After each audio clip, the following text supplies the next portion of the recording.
की।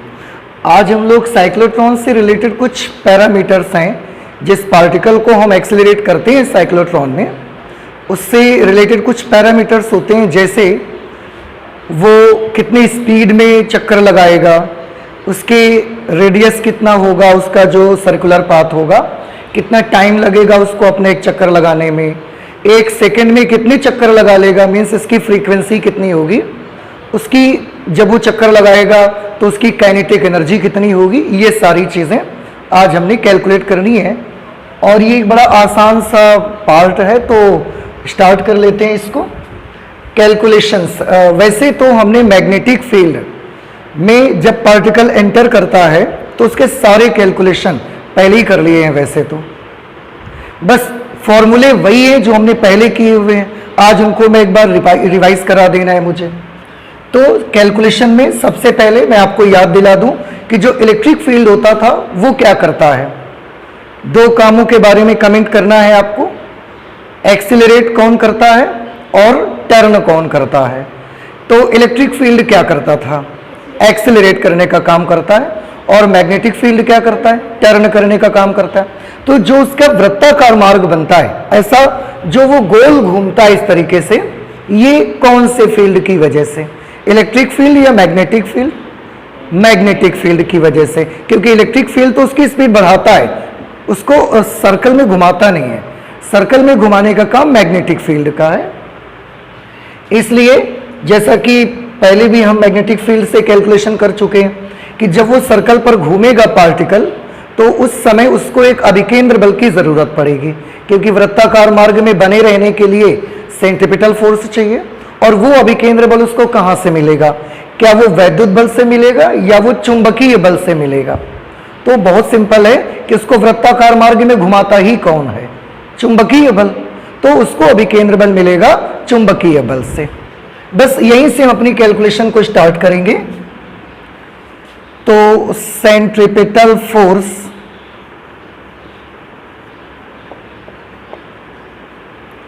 Centripetal force जो भी होगा वो मैग्नेटिक फोर्स से मिलेगा, और जैसा कि हमने बताया कि आप पीछे पेजेस पलट के देखेंगे तो ये सारे कैलकुलेशन एक बार हम पूरी तरह से कर भी चुके हैं इनको। सेंट्रिपिटल फोर्स की वैल्यू क्या होगी, mv² upon r। Magnetic force का फॉर्मूला होगा q into V into B. वैसे इसके साथ एक साइन थीटा भी होता है, लेकिन आप याद करें कि जो हमारा मैग्नेट्रॉन है, साइक्लोट्रॉन जो भी हमने यूज किया हुआ है, उस साइक्लोट्रॉन में मैग्नेटिक फील्ड हमने कैसे अप्लाई किया हुआ था। ये अगर साइक्लोट्रॉन की सरफेस है तो मैग्नेटिक फील्ड हमने ऐसा अप्लाई किया था, ऊपर से नीचे या नीचे से ऊपर। मैग्नेटिक फील्ड इसके सरफेस के परपेंडिकुलर था बिल्कुल। पार्टिकल कैसे चलता था, ऐसे बीच से कटा हुआ है तो पार्टिकल इसके सरफेस के समांतर ऐसे चलता था। आप थोड़ा सा सोचिए, पार्टिकल ऐसा समांतर चलता है, एक तरफ से ऐसा जाता था और दूसरी तरफ से वापस आने में नीचे से ऐसा आता था। आप वर्किंग आपको याद करिए, तो पार्टिकल ऐसा जा रहा है, मैग्नेटिक फील्ड ऐसे लगा हुआ है, तो दोनों के बीच एंगल कितने डिग्री का है, 90 डिग्री का। इसलिए थीटा की जगह पे हम कितना यूज कर सकते हैं, 90 डिग्री यूज कर सकते हैं। अब इससे थोड़े बहुत कैलकुलेशंस अगर आप करेंगे, v से इसका एक v कैंसिल कर सकते हैं हम। mv upon r is equal to q into B, because sine 90 is 1। अगर मैं यहां से v की वैल्यू निकालूंगा तो v की वैल्यू आ जाएगी QBr अपॉन m। मीन्स जब वो चार्ज्ड पार्टिकल, वो जो आयन है, वो साइक्लोट्रॉन में ऐसा सर्कल में घूमेगा, उस समय उसकी स्पीड यहां से कैलकुलेट कर सकते हैं। इतनी उसकी स्पीड होगी, वेलोसिटी होगी। वो जिस वृत्ताकार मार्ग में घूमेगा उसका रेडियस कितना होगा, रेडियस भी आप यहीं से निकाल सकते हैं। रेडियस ऑफ सर्कुलर पाथ, उसके वृत्ताकार मार्ग की त्रिज्या का फॉर्मूला क्या होगा, तो आप r की वैल्यू निकाल लीजिए, बाकी सारी चीजें इधर भेज दीजिए। तो ये mv अपॉन QB बन जाएगा ये फॉर्मूला, mv upon Q into B. इतनी रेडियस के पाथ पे वो सर्कुलर मोशन करेगा। तो वेलोसिटी हो गई, रेडियस हो गया। अब हम फाइंड आउट करना चाहते हैं कि उसको अपना पूरा एक चक्कर लगाने में टाइम कितना लगेगा। टाइम के लिए टाइम पीरियड हम कैलकुलेट करना चाहते हैं कि उसको पूरा एक चक्कर कंप्लीट करने में कितना टाइम लगेगा। टाइम के लिए आपको याद होगा, वैसे इससे पहले हम ओमेगा की वैल्यू कैलकुलेट कर लेते हैं, उससे आपको ज़्यादा अच्छा रहेगा।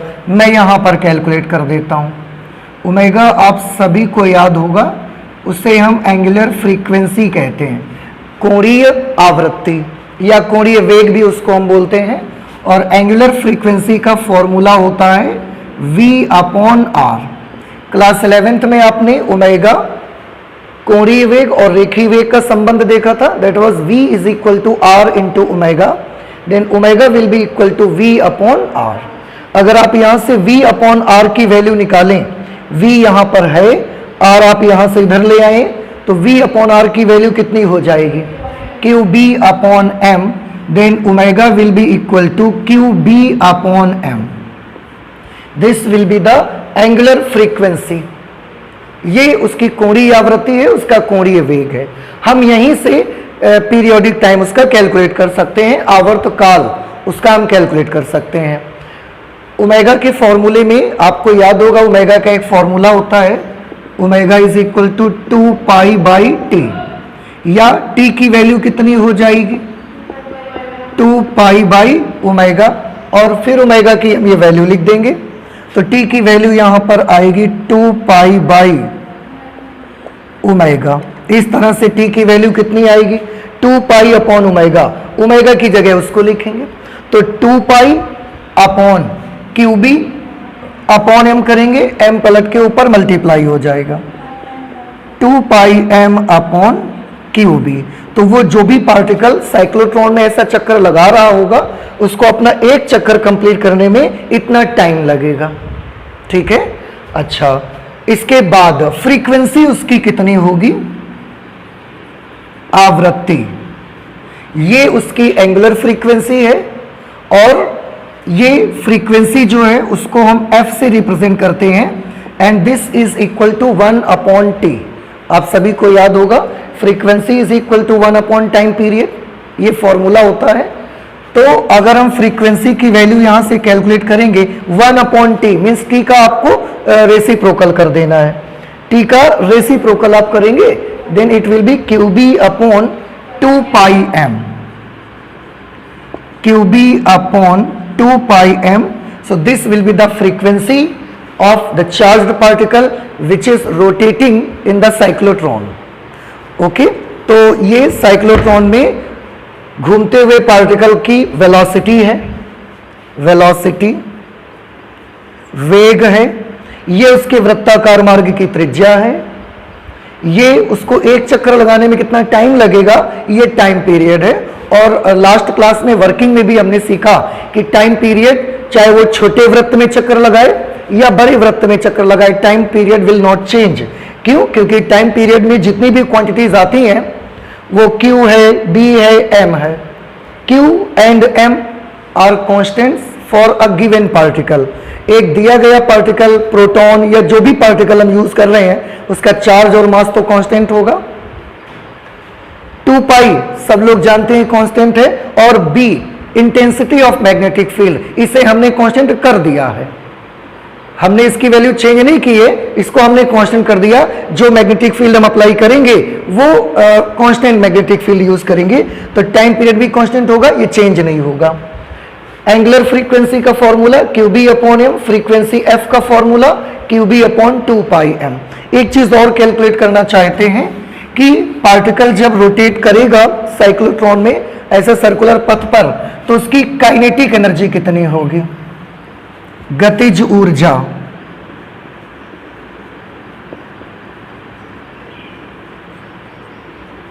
Kinetic energy of the charged particle.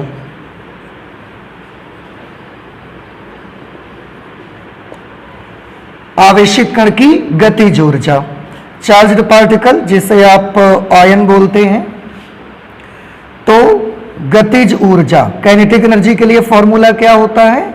half mv square. Okay, and we have seen that the velocity of particle is q b r upon m. तो v की जगह अगर हम ये वैल्यू लिखेंगे, then what will be the value of kinetic energy? 1/2 m v square. v इसका square करके आपको लिख देना है, q square b square r square upon m square, q square b square r square upon m square. m से इसकी एक value cancel हो जाएगी. इस तरह से काइनेटिक एनर्जी का जो फॉर्मूला मिलेगा हमको, that will be 1/2 q square b square r square upon m. ये उस पार्टिकल की गतिज ऊर्जा का फॉर्मूला आ जाएगा. ठीक है, अब गतिज ऊर्जा का फॉर्मूला आ गया तो हम ये भी जानना चाहते हैं कि जो पार्टिकल साइक्लोट्रॉन में ऐसा घूमेगा उसकी मैक्सिमम काइनेटिक एनर्जी कितनी होगी. महत्तम गतिज ऊर्जा सबसे ज्यादा, इट मींस जब वो चक्कर लगाएगा पार्टिकल तो सबसे ज्यादा कितनी काइनेटिक एनर्जी उसके पास हो सकती है, उससे ज्यादा काइनेटिक एनर्जी नहीं हो सकती. इसकी वैल्यू हम पता लगाना चाहते हैं. Maximum kinetic energy, kinetic energy maximum. देखिए बड़ा सिंपल सा है, आप काइनेटिक एनर्जी के फॉर्मूले को देखिए. इसमें कौन कौन सी क्वांटिटीज आती हैं और उनमें कौन सी क्वांटिटी है जो पार्टिकल के रोटेट करते समय चेंज होती है. 1/2 कांस्टेंट नंबर है, q और m तो चार्ज पार्टिकल के लिए कांस्टेंट है, ये तो बदलते नहीं है. अब b आया, b अभी अभी हमने बात की है कि b को हमने कैसा कर दिया, कांस्टेंट. एक एक्सपेरिमेंट के लिए b हम बार बार बदलेंगे नहीं, हमने उसको कांस्टेंट कर दिया. अब कौन बचा, केवल रेडियस. और जब वर्किंग हमने पढ़ी है तो हमने देखा है कि रेडियस लगातार उसकी चेंज होती जाती है. पहले छोटे रेडियस में चक्कर लगाता है और धीरे धीरे रेडियस उसका बड़ा होता चला जाता है. तो रेडियस चेंज हो रही है, इसका मतलब काइनेटिक एनर्जी भी चेंज होगी. तो काइनेटिक एनर्जी मैक्सिमम कब होगी, देखिए मैं फिर से आपको बताऊं, बाकी सारी चीजें इसमें कैसी हैं, कांस्टेंट. केवल r क्या है, वेरिएबल. तो काइनेटिक एनर्जी तब मैक्सिमम होगी जब रेडियस मैक्सिमम होगा. कुछ बात समझ में आई हमारी, कि काइनेटिक एनर्जी के इस फॉर्मूले में 1/2 q b m these all quantities are constant, only radius is variable. तो जब काइनेटिक एनर्जी उस समय मैक्सिमम होगी जब रेडियस मैक्सिमम होगा. रेडियस मैक्सिमम कब होगा, तो बहुत सिंपल है. आप थोड़ा सा सोचिए, अगर ये साइक्लोट्रॉन है और इसमें हम पार्टिकल को ऐसा घुमा रहे हैं तो हम कितना घुमा सकते हैं, ज्यादा से ज्यादा कितने रेडियस तक हम इसको रोटेट करवा सकते हैं. तो आंसर है ज्यादा से ज्यादा हम उतनी रेडियस तक रोटेट करवा सकते हैं जो रेडियस d की है. ज्यादा से ज्यादा पार्टिकल को आप देखिए इतनी रेडियस तक ही तो आप इसको रोटेट करवा सकते हैं, क्योंकि इससे ज्यादा अगर आप रोटेट करवाने का कोशिश करेंगे तो वो इसकी वॉल से टकरा जाएगा और वॉल से टकरा जाएगा, फिर स्पीड नहीं बढ़ेगी. तो मैक्सिमम कितना रेडियस हम इसका कर सकते हैं घुमाते घुमाते, आंसर है उतना रेडियस कर सकते हैं जितना d का रेडियस है. d के रेडियस से ज्यादा तो नहीं कर सकते ना, d के रेडियस से ज्यादा करोगे तो वो टक्कर होने लगेगी और इसके बाद स्पीड नहीं बढ़ेगी. तो मैक्सिमम काइनेटिक एनर्जी उस वक्त पार्टिकल के पास होगी जब पार्टिकल के वृत्ताकार मार्ग की त्रिज्या d की त्रिज्या के बराबर हो जाएगी. समझ आ गया ये. अच्छा, तो हम उसको कैसे लिख सकते हैं, 1/2 q square b square d square upon m. यहां पर मैं बता देता हूं, where r is equal to d and what is d, d is the radius of d. ये जो कैपिटल D है ये इस साइक्लोट्रॉन के जो D बने हैं इनकी रेडियस है. इससे ज्यादा हम इसको और बड़ी त्रिज्या के मार्ग पे चला नहीं सकते. तो maximum kinetic energy find out अगर करना है तो आप Q की जगह पार्टिकल का चार्ज लिखेंगे, B की जगह जो मैग्नेटिक फील्ड आपने अप्लाई किया होगा वो, M की जगह पार्टिकल का मास लिखेंगे, और D की जगह पर आप क्या लिखेंगे? D की जगह हम साइक्लोट्रॉन में वो जो D's लगे हैं उनकी रेडियस लेंगे। समझ में आया आपको? इससे मैक्सिमम काइनेटिक एनर्जी को हम फाइंड आउट कर सकते हैं। ओके, तो साइक्लोट्रॉन में बेटा इसके बाद हम लोग 6th पॉइंट पे आते हैं। एक वर्ड बार बार जब वर्किंग हम लोग कर रहे थे तो आ रहा था, और उसको मैं बोल रहा था सिंक्रोनाइजेशन, जिसको समकालन कहते हैं। आपको शायद याद होगा कि मैंने आपको बताया था कि जो ऑसिलेटर लगा होता है उसकी हम आवृत्ति ऐसी सेट करते हैं जो आवृत्ति साइक्लोट्रॉन में घूमने वाले आवेशित कण की आवृत्ति होती है। समझ रहे हैं? तो इस स्टेट को, इस अवस्था को ही हम समकालन कहते हैं। सम मतलब बराबर और कालन मतलब टाइम का, तो दोनों का टाइम पीरियड आपस में क्या होना? बराबर होना, यही सिंक्रोनाइजेशन कहलाता है। सिंक्रोनाइजेशन नहीं होगा तो क्या होगा? अगर सिंक्रोनाइजेशन नहीं होगा, देखिए सिंक्रोनाइजेशन होने से क्या होता है? सिंक्रोनाइजेशन होने से होता यह है कि जब चार्ज पार्टिकल ऊपर से ऐसे आता है तो इलेक्ट्रिक फील्ड उसको ऐसा मिलता है, जब चार्ज पार्टिकल नीचे से ऐसा आता है तो इलेक्ट्रिक फील्ड भी उसको ऐसा मिलता है, फिर जब ऊपर आता है तो इलेक्ट्रिक फील्ड फिर उसको ऐसा मिलता है, फिर जब चार्ज पार्टिकल नीचे आता है इलेक्ट्रिक फील्ड फिर उसको ऐसा मिलता है। लेकिन समकालन ना होने से, सिंक्रोनाइजेशन ना होने से क्या होगा? अगर सिंक्रोनाइजेशन नहीं होगा तो पार्टिकल ऊपर से ऐसा जाएगा, उसको एक बार इलेक्ट्रिक फील्ड इस डायरेक्शन पे मिला, लेकिन जब नीचे से वो ऐसा आएगा, दूसरी साइड से वो ऐसा आएगा, तो इलेक्ट्रिक फील्ड उसको ऐसा ना मिलकर किसी बार ऐसा भी मिल सकता है, उल्टा। फिर वो ऊपर से ऐसा आएगा तो इलेक्ट्रिक फील्ड उसको उल्टा मिल सकता है। तो अगर हमने दोनों की फ्रीक्वेंसी, दोनों मतलब किसकी? ऑसिलेटर और उस चार्ज्ड पार्टिकल, दोनों की फ्रीक्वेंसी को अगर हम सेम नहीं करेंगे, दोनों के टाइम पीरियड को अगर हम एक जैसा नहीं करेंगे, तो सिंक्रोनाइजेशन नहीं रहेगा और दोनों आउट ऑफ स्टेप हो जाएंगे। आउट ऑफ स्टेप हो जाने से पार्टिकल को इलेक्ट्रिक फील्ड उल्टा मिल जाएगा, और जब उल्टा इलेक्ट्रिक फील्ड मिलेगा तो उल्टा इलेक्ट्रिक फील्ड पार्टिकल की स्पीड बढ़ाएगा नहीं, वो स्पीड को क्या कर देगा? रिटार्ड कर देगा, कम कर देगा, और फिर पार्टिकल की स्पीड नहीं बढ़ेगी। ठीक है? तो इस कंडीशन को कि जब भी पार्टिकल गैप में जाए उसको हर बार इलेक्ट्रिक फील्ड उसके अनुदिश ही मिले, नीचे से ऊपर से भी ऐसा, नीचे से भी ऐसा, ऊपर से भी ऐसा, नीचे से भी ऐसा, उल्टा नहीं मिलना चाहिए। तो हम उसकी फ्रीक्वेंसी को सेट कर देते हैं। तो सिंक्रोनाइजेशन में हम क्या लिख सकते हैं? तो सिंक्रोनाइजेशन क्या होता है? 2 लित्र जो हमने ऑसिलेटर लगाया है उसकी फ्रीक्वेंसी तथा साइक्लोट्रॉन में वृत्ताकार मार्ग में घूमते हुए आवेशित कण के घूमने की आवृत्ति परस्पर समान रखी जाती हैं। और अब आप समझते हैं अगर बराबर नहीं रखेंगे तो क्या प्रॉब्लम आ जाएगी? क्या प्रॉब्लम आएगी?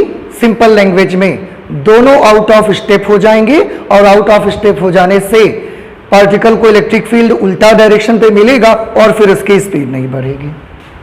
इस स्थिति को ही समकालन, सिंक्रोनाइजेशन कहा जाता है।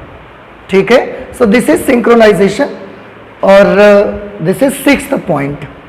इसके आगे भी हम एक पॉइंट और करना चाहते हैं, 7th, जिसमें कि हम पढ़ेंगे कि कुछ जो साइक्लोट्रॉन है उसकी अपनी कुछ लिमिटेशंस होती हैं, कुछ सीमाएं हैं, उनको हम पढ़ना चाहते हैं। हमने देखा कि साइक्लोट्रॉन पार्टिकल को उसको रोटेट करा के उसकी स्पीड को लगातार क्या करते जाता है? बढ़ाते जाता है। तो अब हमारे मन में एक क्वेश्चन आता है कि जो साइक्लोट्रॉन है ये पार्टिकल की स्पीड बढ़ा रहा है, तो कितनी स्पीड बढ़ा सकते हैं हम इससे चार्ज पार्टिकल की? क्या पार्टिकल की स्पीड बढ़ते बढ़ते बढ़ते बढ़ते हम इन्फिनिटी स्पीड कर सकते हैं? ये हमारा क्वेश्चन है कि साइक्लोट्रॉन क्या चार्ज पार्टिकल की स्पीड बढ़ाते बढ़ाते उसको इन्फिनिटी स्पीड तक एक्सीलरेट कर सकता है उसको, या नहीं कर सकता? तो ये बड़ा सिंपल है। मैं आपको बताऊं कि साइक्लोट्रॉन किसी भी चार्ज पार्टिकल की स्पीड बढ़ाते बढ़ाते उसको इन्फिनिटी वेलोसिटी तक एक्सेलरेट नहीं कर सकता। एक निश्चित सीमा के बाद पार्टिकल का वेग बढ़ना बंद हो जाएगा। ठीक है, क्यों बढ़ना बंद हो जाएगा, उसका रीजन हमको स्टडी करना है। तो सबसे पहले हम इसको नोट कर देते हैं।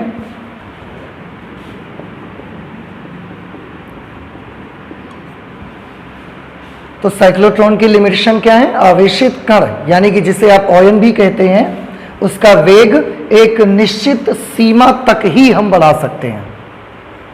उस निश्चित लिमिट के बाद हम उसकी स्पीड को इंक्रीज नहीं कर सकते, तो उससे ज्यादा वेग को बढ़ाया नहीं जा सकता। क्यों नहीं ऐसा हो सकता है, क्या प्रॉब्लम आने लगेगी, उसके बारे में हमको उसका रीजन समझना है।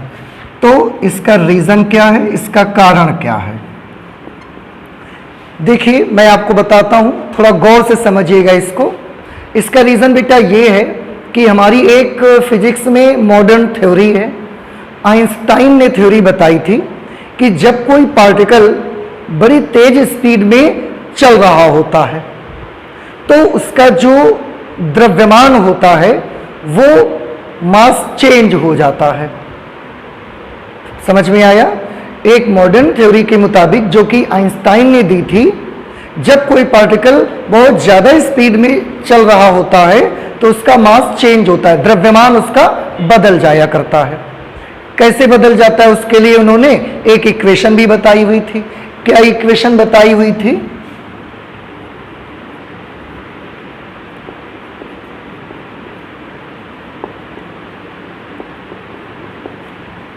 गति के दौरान कण का द्रव्यमान। तो गति के दौरान कण के द्रव्यमान का एक फॉर्मूला उन्होंने बताया हुआ था, m0 upon under root 1 minus v square upon c square. ये फॉर्मूला उन्होंने बताया था कि जब भी कोई पार्टिकल गति करता है उस समय उसका मास चेंज हो जाता है, चेंज होने में कम होता है ज़्यादा होता है, वो इस फॉर्मूले से आप पता लगा सकते हैं। मैं पहले सिंबल्स क्लियर कर देता हूं। यहां पर जो ये आप m0 देख रहे हैं, ये रेस्ट मास इसको बोलते हैं। रेस्ट मास मीन्स विराम द्रव्यमान। जो ये m आप देख रहे हैं, ये मास ड्यूरिंग मोशन, गति के दौरान कण का द्रव्यमान।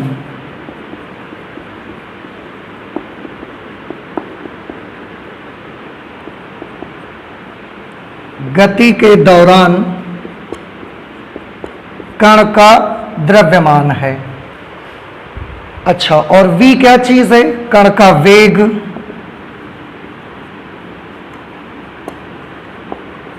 Velocity of the particle. c सभी लोग पहचानते होंगे, ये प्रकाश की चाल है। तो इस फॉर्मूले में जो सिंबल्स आए हैं उनका ये मीनिंग है। अब आप ध्यान से थोड़ा देखिएगा,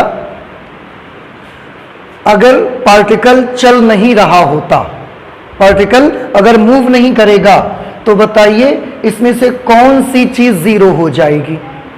पार्टिकल अगर चलेगा नहीं तो उसका वेग जीरो हो जाएगा। m जीरो क्यों हो जाएगा, हम लोग चलते नहीं हैं तो क्या हमारा m जीरो हो जाता है? ऐसा तो नहीं होता।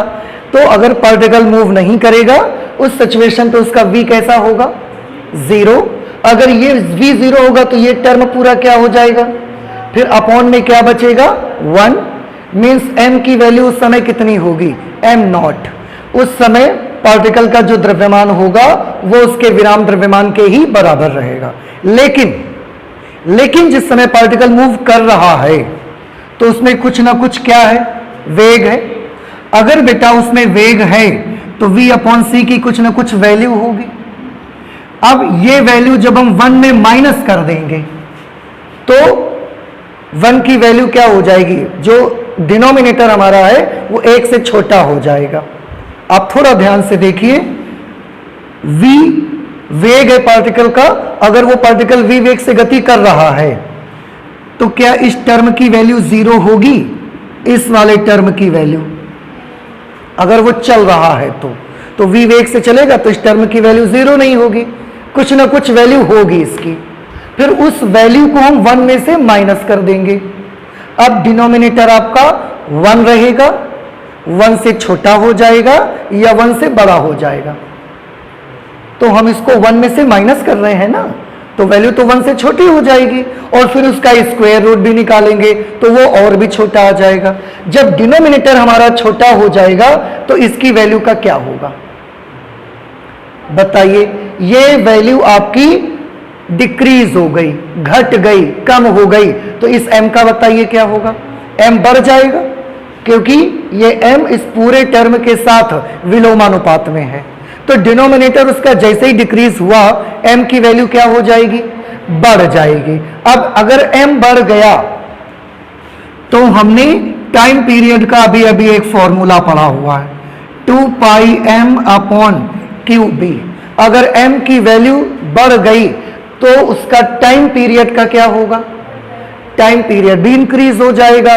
टाइम पीरियड इंक्रीज हो जाने का मतलब यह है कि अगर अभी वो पार्टिकल 1 माइक्रोसेकेंड में अपना पूरा एक चक्कर कर लेता था, ऐसे यहां से चलता था और 1 माइक्रोसेकेंड में चक्कर कर लेता था, यही टाइम पीरियड हमने किसका सेट किया हुआ है?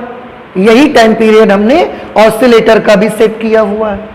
याद आया आपको? सिंक्रोनाइजेशन में बताया हमने आपको। तो जितना टाइम पीरियड इस पार्टिकल का था उतना ही टाइम पीरियड हमने ऑसिलेटर का सेट कर दिया है। अब ऑसिलेटर का जो टाइम पीरियड आप सेट कर देंगे एक बार, ऑसिलेटर ड्यूटीफुली अपनी ड्यूटी को बड़े अच्छे से वो निभाता चला जाएगा। तो वो तो अगर उसका टाइम पीरियड आपने 1 माइक्रोसेकेंड सेट कर दिया तो वो तो हर 1 माइक्रोसेकेंड में अपनी पोलरिटी चेंज करता रहेगा। ऐसे फिर ऐसे 1 microsecond, 1 microsecond, 1 microsecond, 1 microsecond, 1 microsecond. Oscillator की अगर आपने टाइम पीरियड 1 माइक्रोसेकेंड सेट कर दिया है तो वो हर 1 माइक्रोसेकेंड में 2 बार पोलरिटी क्या कर दिया करेगा? चेंज कर देगा। देखिए कैसे?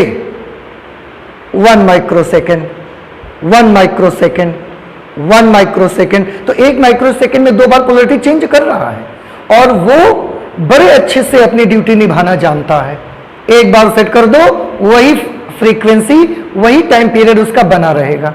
लेकिन पार्टिकल के टाइम पीरियड का क्या होगा? वेलोसिटी बढ़ेगी। वेलोसिटी बढ़ने से मास का क्या होगा? वेलोसिटी बढ़ेगी तो ये टर्म कम हो जाएगा, ये टर्म कम हो जाएगा, मास बढ़ जाएगा। मास बढ़ने से उसका टाइम क्या हो जाएगा? उसका टाइम बढ़ जाएगा। तो स्टार्टिंग में हमने ऑसिलेटर का टाइम पीरियड और पार्टिकल का टाइम पीरियड दोनों कैसे किए हुए थे? बिल्कुल सेम कर रखे थे। लेकिन कुछ देर के बाद जब पार्टिकल की स्पीड ज्यादा बढ़ जाती है, एक लिमिट से भी ज्यादा उसकी स्पीड हो जाती है, उस समय पार्टिकल के मास का क्या होता है? मास इंक्रीज हो जाता है, जिससे टाइम पीरियड उसका इंक्रीज हो जाता है।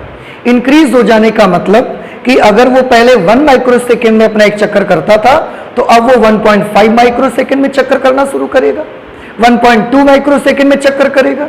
इससे क्या प्रॉब्लम है? अब देखिए, अपना टाइम पीरियड किसने चेंज किया? ऑसिलेटर ने या पार्टिकल ने? पार्टिकल ने चेंज किया। ऑसिलेटर अपनी ड्यूटी फुलफिल करता रहता है। अब पार्टिकल ने टाइम पीरियड चेंज करके इंक्रीज कर दिया, 1.4 माइक्रोसेकेंड कर दिया। अब क्या होगा? ध्यान से देखिएगा। पार्टिकल एक बार शुरुआत में जब ऐसा गया तब तो इलेक्ट्रिक फील्ड उसको ऐसा मिला। जब पार्टिकल घूम के ऐसा आया तो उसका टाइम पीरियड कितना हो गया है? 1.4 माइक्रोसेकेंड। वो 1.4 माइक्रोसेकेंड के बाद फिर से यहां वापस आएगा एक चक्कर लगाने के बाद। लेकिन इलेक्ट्रिक फील्ड कितनी देर में बदल जाता है? वो तो 1 माइक्रोसेकेंड में चेंज हो जाता है। तो ये 1 माइक्रोसेकेंड पहले था, पार्टिकल यहां से नीचे से ऐसा आया और जब ऊपर आया तब तक ये, इसको कितना टाइम लग गया पार्टिकल को? 1.4 माइक्रोसेकेंड। और ये तो 1 माइक्रोसेकेंड तक इसका वेट करता रहा और जैसे ही 1 माइक्रोसेकेंड से ऊपर हुए ये उल्टा हो गया। लेकिन ये उसको लेट हो गई, पार्टिकल ही लेट आया यहां से। अब इसको इलेक्ट्रिक फील्ड यहां पर कैसा मिलेगा? उल्टा इलेक्ट्रिक फील्ड मिलेगा, अपोजिट इलेक्ट्रिक फील्ड मिलेगा। And due to opposite electric field अब पार्टिकल की स्पीड बढ़ना बंद हो जाएगी। इलेक्ट्रिक फील्ड उसको रिटार्ड कर देगा, उसकी स्पीड को घटा देगा, कम कर देगा। क्या ये वाली बात आपको समझ में आई?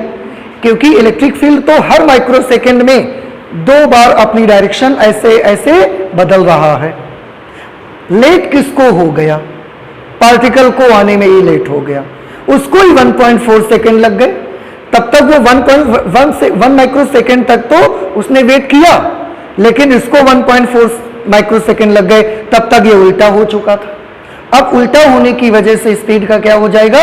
डिक्रीज हो जाएगी, और उसके बाद आप उसकी स्पीड इंक्रीज नहीं कर सकते। तो क्या अब आपको ये वाली बात समझ में आ गई? कोई डाउट तो नहीं है आपको?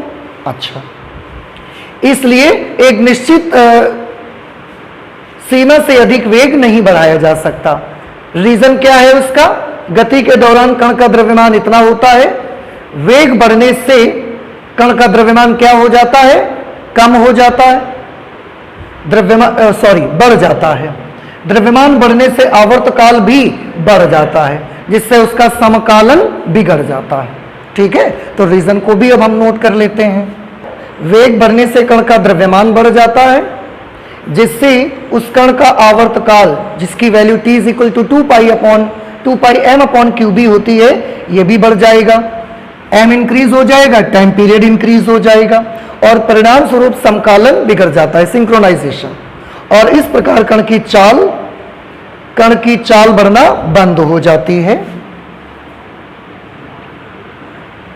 कण की चाल बढ़ना बंद हो जाती है। ठीक है, तो एक निश्चित सीमा से ज्यादा आप पार्टिकल की स्पीड नहीं बढ़ा सकते। एक तो ये लिमिटेशन है इसका, आप इसको पहला लिमिटेशन आपने देखा। हम इसका दूसरा लिमिटेशन भी देख सकते हैं कि क्या होगा। ठीक है, दूसरा लिमिटेशन बेटा यहां पर यह रहेगा कि क्या हम साइक्लोट्रॉन की हेल्प से न्यूट्रॉन की स्पीड को बढ़ा सकते हैं? न्यूट्रॉन को हम एक्सीलरेट कर सकते हैं हाई स्पीड तक? तो आंसर है न्यूट्रॉन को तो हम बिल्कुल भी स्पीड नहीं बढ़ा सकते। कहने का मतलब यूं कि साइक्लोट्रॉन न्यूट्रॉन को एक्सीलरेट नहीं कर सकता। क्यों नहीं कर सकता? अब आप मुझे खुद बता सकते हैं कि साइक्लोट्रॉन में एक्सीलरेट करने का काम कौन करता है? इलेक्ट्रिक फील्ड या मैग्नेटिक फील्ड? Electric field. तो वो उस पर इलेक्ट्रिकल फोर्स लगाता है। इलेक्ट्रिकल फोर्स का फॉर्मूला क्या होता है?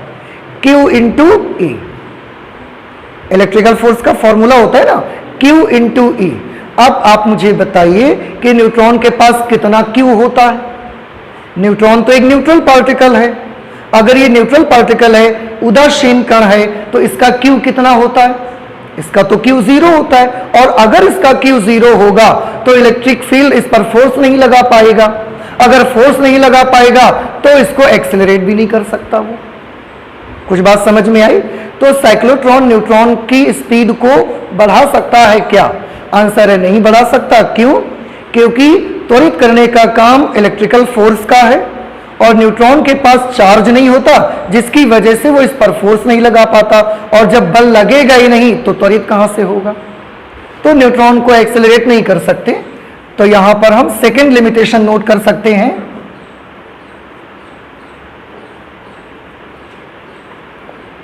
साइक्लोट्रॉन न्यूट्रॉन को त्वरित नहीं कर सकता।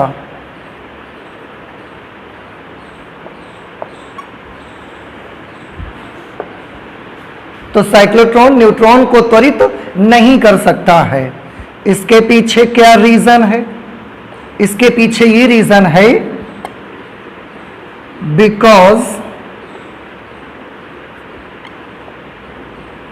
For neutron Q is equal to 0, therefore electrical force Fe is equal to 0, और क्योंकि उस पर वैद्युत बल 0 है इसलिए उस पर त्वरण भी नहीं होता। therefore A is equal to 0, क्योंकि A का फॉर्मूला भी अगर आप देखेंगे that will be Fe upon m and therefore A will be equal to 0। तो साइक्लोट्रॉन न्यूट्रॉन को एक्सेलरेट नहीं कर सकता। फिर से रीजन, क्योंकि न्यूट्रॉन का Q कितना होता है? 0, और उस अगर इसका Q 0 है, इलेक्ट्रिकल फोर्स का फॉर्मूला क्या होता है? Q into E। अगर न्यूट्रॉन का Q 0 है तो न्यूट्रॉन पर लगने वाला वैद्युत बल कितना होता है? 0। अगर वैद्युत बल 0 होगा तो उसका त्वरण भी कितना होगा? 0। तो एक्सेलरेट नहीं होता। रही बात मैग्नेटिक फील्ड की, तो ये सब जानते हैं कि मैग्नेटिक फील्ड कभी भी किसी पार्टिकल को एक्सेलरेट नहीं करता, वो सिर्फ मोड़ देता है उसको, उसकी डायरेक्शन चेंज करता है। तो न्यूट्रॉन को भी हम एक्सेलरेट नहीं कर सकते। फिर एक क्वेश्चन आता है कि क्या हम इलेक्ट्रॉन को एक्सेलरेट कर सकते हैं? तो थर्ड लिमिटेशन में हम ये जानना चाहते हैं कि क्या साइक्लोट्रॉन इलेक्ट्रॉन को एक्सेलरेट कर सकता है। अब फिर से सुनिए, मैं आपको बताऊं कि साइक्लोट्रॉन इलेक्ट्रॉन को भी एक्सेलरेट नहीं कर सकता। सबसे पहले हम इसको नोट कर लेते हैं। साइक्लोट्रॉन इलेक्ट्रॉन को भी त्वरित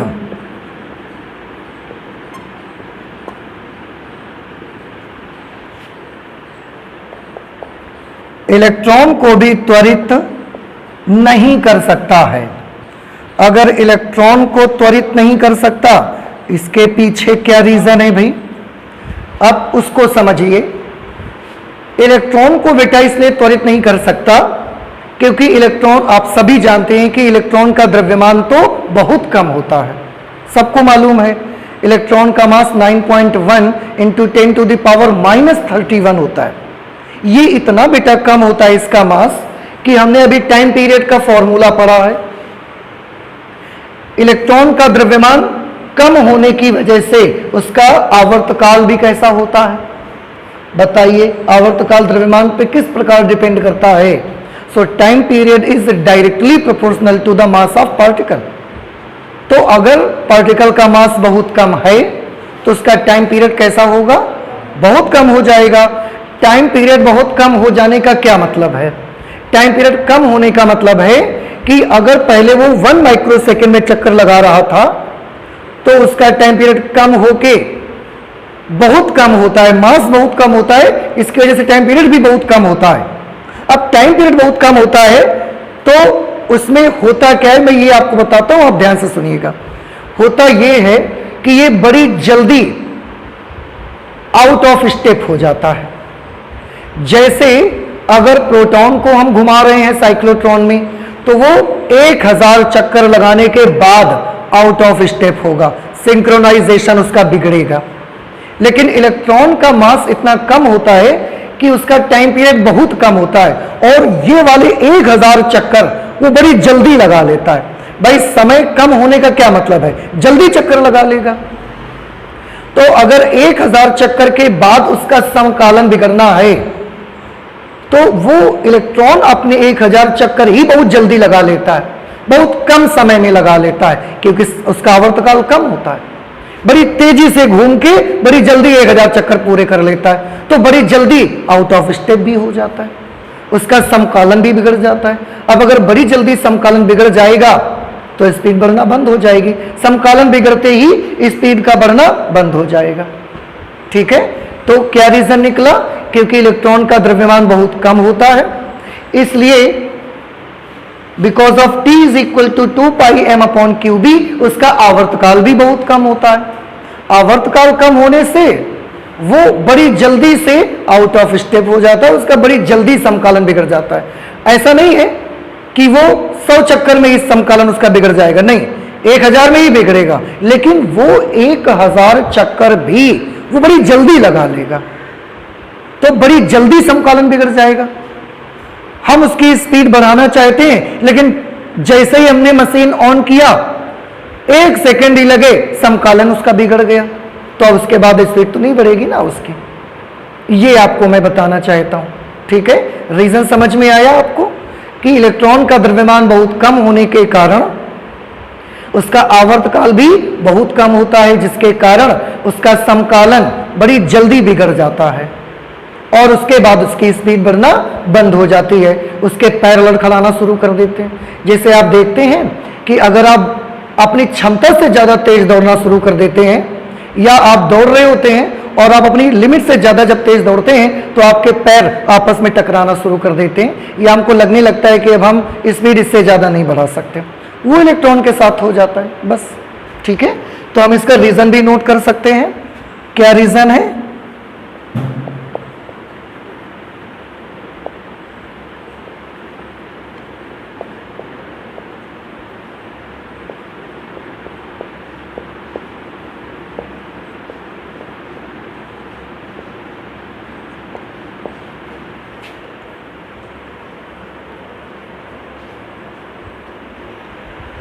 क्योंकि इलेक्ट्रॉन का द्रव्यमान बहुत कम होता है,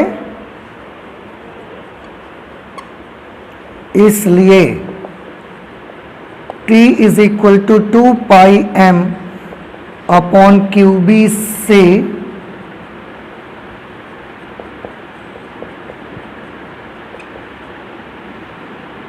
इसका आवर्तकाल भी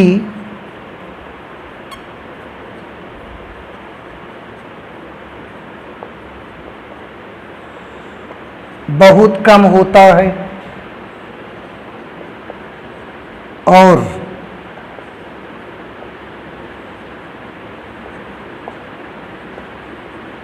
बड़ी जल्दी ही इसका समकालन बिगड़ जाता है। मैं यहां लिखे दे रहा हूं, आप इसको थोड़ा देख लीजिएगा। और बड़ी जल्दी ही इसका समकालन बिगड़ जाता है।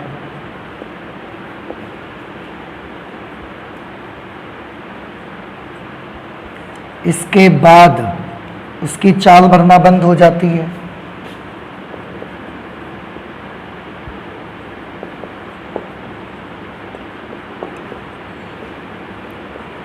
इलेक्ट्रॉन की चाल भरना बंद हो जाती है।